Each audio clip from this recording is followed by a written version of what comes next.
sleep.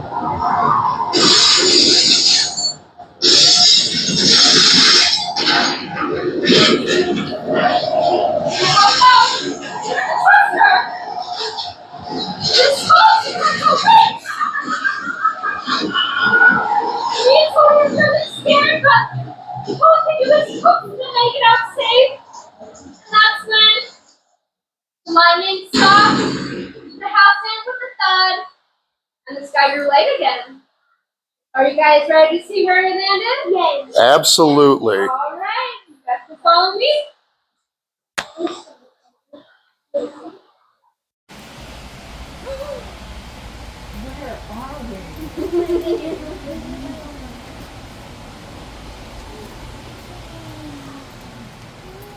Wow.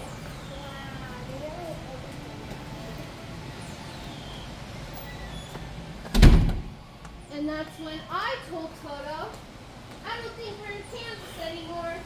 We must be somewhere over the rainbow. And that's when this beautiful lady appeared in front of me.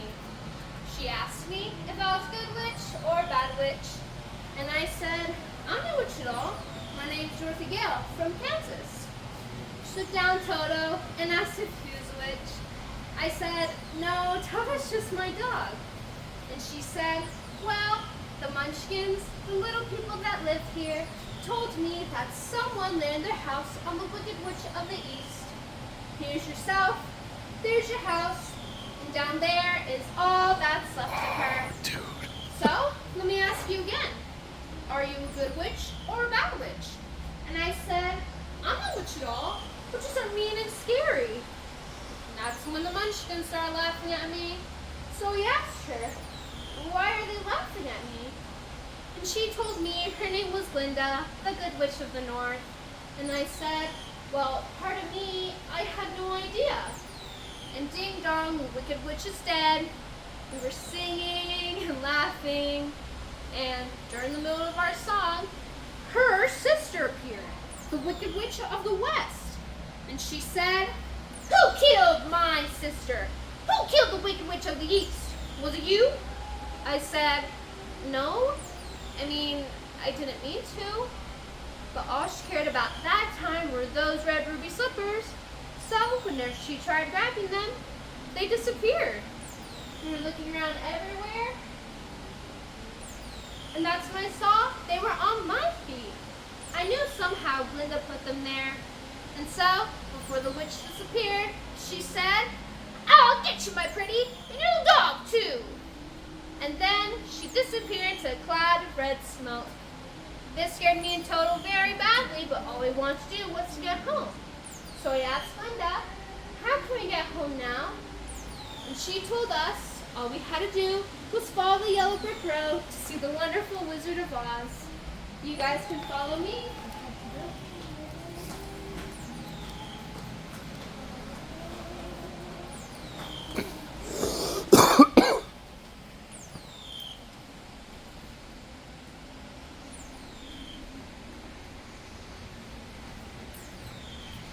All right, this is pretty cool.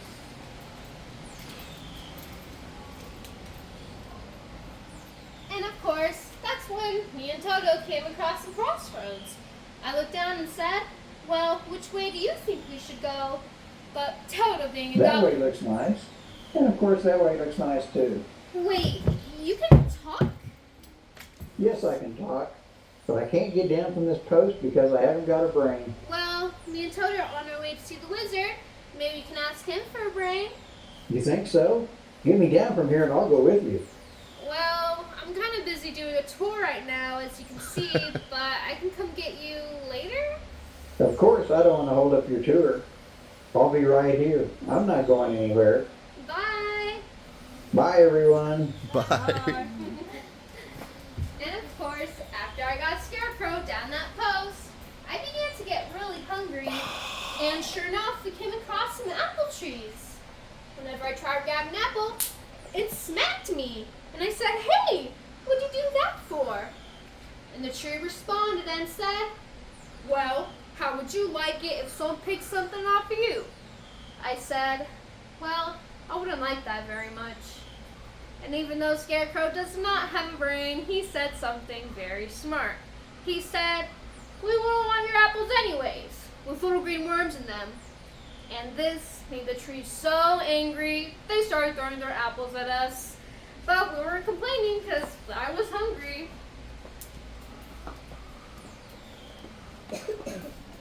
And so, while I was chasing down an apple and looked back up, I saw a man made of tin. All I heard from him was, I think he was saying oil can. So I looked around, and sure enough, there was one. And it oiled him right up. And that's when he said, "Oh, thank goodness, I've been resting here forever." And I said, "Wow, that must have been really lonely." He said, "Well, I can't feel lonely. I can't feel mad, glad, happy, sad, or even lonely. I don't have a heart. I'm all hollow." And that's when I asked him, "Well, if you come along with me, Toto and the Scarecrow, to see the wizard, maybe you can ask the wizard for a heart." And especially if he did not want to be resting here all alone, he came along with us on our journey to see the wizard. And that's when we came across a cabin with the witch on top of it.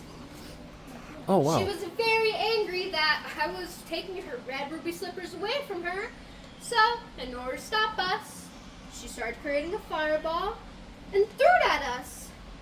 Luckily, it did not hit any of us, and even though the Tin Man does not have a heart, he still took off his tin hat and put out that fire.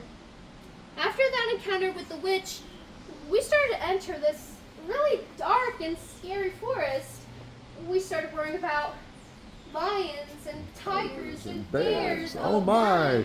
Everybody. Lions and tigers and bears. Oh my! Lions and tigers and bears. Oh my! And then this big lion jumped out of a bush and started chasing Toto. Before he could get to Toto, I picked Toto up and I hit that lion on the nose. And sure enough, this lion started crying. He said, "What'd you do that for? I didn't even bite him." And that's when I knew he lacked courage. So I asked the lion, "Well, as long as you don't chase Toto around any longer, you can come along with me and my friend, see the wizard, and ask the wizard for some courage." And of course, that's when he agreed to not chase Toto anymore. They came along with us to ask the wizard for some courage. And that's when we came across a sign.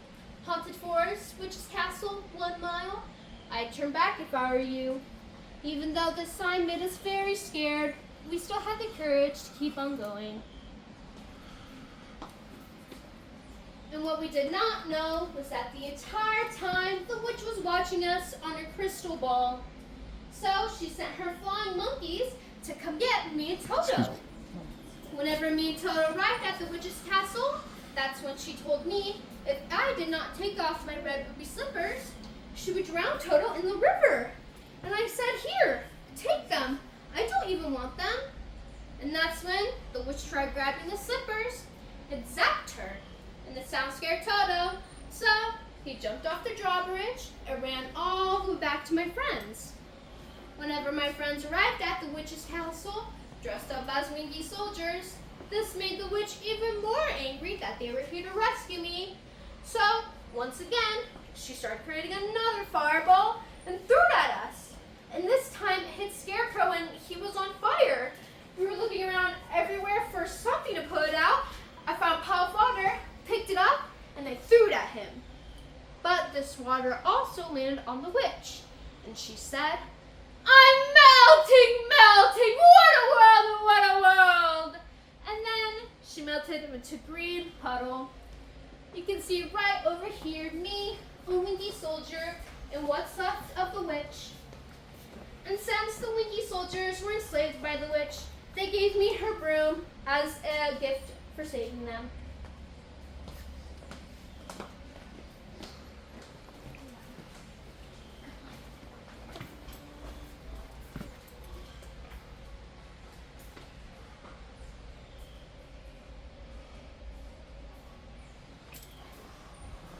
There's some bunnies over here too. is very. Oh wow. And after taking a nap in the poppies, we finally made it to Emerald City. I rang the doorbell, and a man popped out. He said, "Can't you read? The sign, plain as a nose on my face." This man did not have a nose, and there was no sign. So I asked him, "Well, what sign?" He said, "Oh, I must have forgotten." The sign read, "Bell out of order, please knock." And it did seem that the bell did ring. I still knocked. The man popped down again and said, "Well, state your business." I said, "I'm here to see the wizard." He said, "The wizard? Nobody's ever seen the wizard. Who sent you?" I told him, "Glinda sent me here." He told me to prove it, so all I had to do was show him my red ruby slippers, and he said, "Well, why didn't you say so? That's a horse of a different color."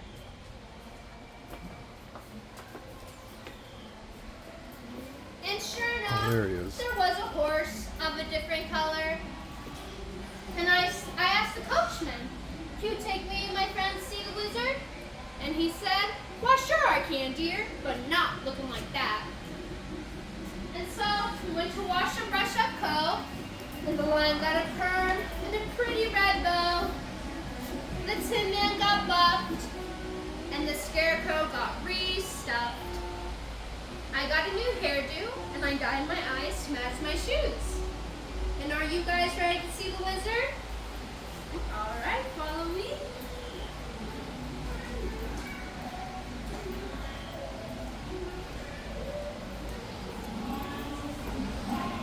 Oh wow. And that's when we finally made to the wizard. I gave him the witch's brew, and he asked us what we all wanted. I said, "Well, the Tin Man wants a heart, the Scarecrow wants a brain, the Lion wants courage, and I want to go home." And he said, "Let me think about it. Maybe come back tomorrow?" And I said, "Tomorrow? I need to go home now." And that's when, once again, Toto jumped off my basket, ran to a curtain, pushed it aside, and there was a man speaking to a microphone. And sure enough, this man ended up being a wizard all along. And because we found out his very big secret, he gave us what we all wanted.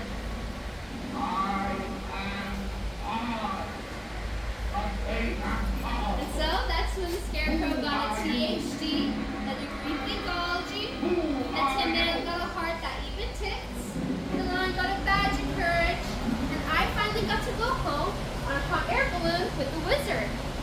Whenever we were on it, ready to take off, I couldn't find Toto anywhere. So I had to get off, and sure enough, he was just chasing another cat. So when I picked him back up and looked up, hot air balloon was in the air. And I said, "Hey, come back! You can't leave me here."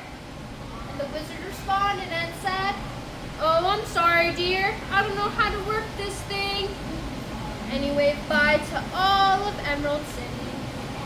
After this, I thought I could never get back home. But thankfully, that's when Glinda appeared in front of me. And I asked her, "How can I get home now?" And she told me I had the power to do it all along. All I had to do was tap my heels 3 times and think about my home. So that's exactly what I did. There's no place like home. There's no place like home. There's no place like home. When I opened my eyes, I was next to my Auntie Em and Uncle Henry, and I said, "Oh, Auntie Em, there really is no place like home." So that concludes the end of our tour. As you guys walk in here, this is called the memorabilia room. Everything you see in this room was all joy to us. Right over here, this floating house you see, this is an artifact from the movie. This was one of 3 houses that was built for the movie. And basically, they used the house for the tornado scene. If you remember, they had the house held by a string and twirled it around. Unfortunately, they cannot use CGI. And And actually, it was abandoned in a, I think it was abandoned in a building. And so they joined to us since they had nowhere else to put it. And down here is just a replica inside the home. And if you actually look on this side of the wall, everything you see on this side of the wall was all joined by munchkins.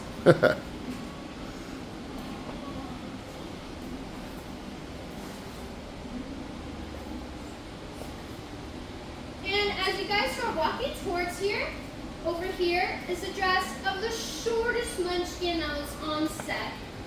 Can you guys guess how tall she was? 2 feet?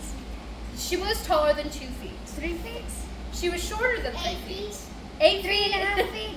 feet? 3.5. She was shorter than 3.5. 2 Okay. You're a lot closer. She actually ended up being 2'4", or that is 28 inches in total. You can see some pictures of her down here. She's actually 24 pounds during the movie, and those are some heels she also wore as well. And if her height is shocking enough, she actually ended up marrying a 6-foot man. There are some pictures of them together right over here. And do not ask me how, but they ended up having average-sized children.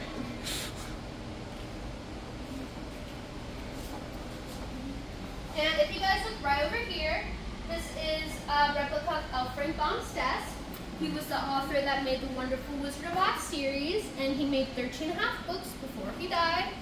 And whenever he was starting off the series, of course he started with the Wonderful Wizard of Oz, but whenever he was writing the title, he put the Wonderful Wizard of, and he did not know what to put after that. So all he did was look down his filing cabinet, saw O to Z, took out the hyphen, and the rest is history. That's awesome. Yeah. Yeah, so there was a possibility that we could have been the Wonderful Wizard of Ag. Thankfully not. It's not sound that good. And if you look on that side of the wall, that big portrait of that man in the middle, his name is Max Zimmerman. He was an insurance agent that brought all of this to local Kansas. And all around him are munchkins that have visited us over the years during Ozfest. And unfortunately, there are no living munchkins. However, the last living munchkin did end up to be in her late 90s. So she lived a very long and healthy life. And if you look on that side of the wall, that big portrait of that very scary scarecrow, that is the first production of the Wizard of Oz Scarecrow. But as you can see, they obviously did not go with that. The monkeys and the witch was way too scary for the children. And so that's about it with this entire tour. You guys can look around and take pictures, anything you want. And if you have any questions about anything, just let me know. And whenever you are ready, head out that gray door. You do not have to wait for me. Thank you, guys.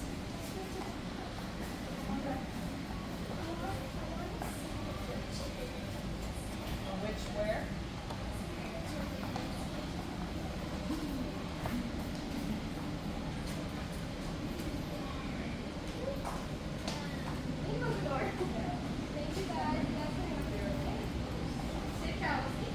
This is awesome.